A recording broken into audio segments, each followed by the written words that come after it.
So the piano is made up of 88 keys, and these keys are organized in a repeating pattern of 12 notes.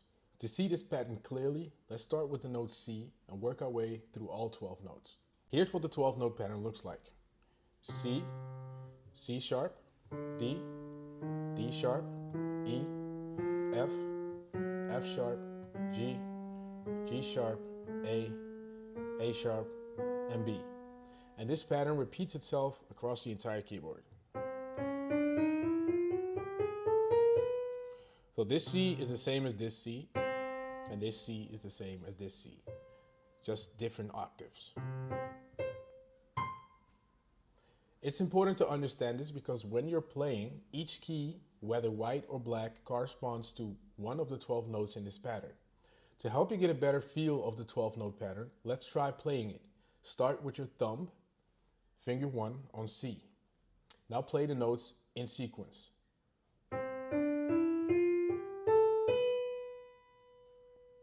Now play the notes including the black notes.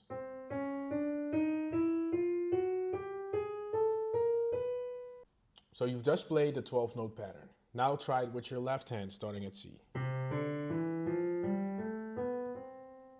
And try both hands.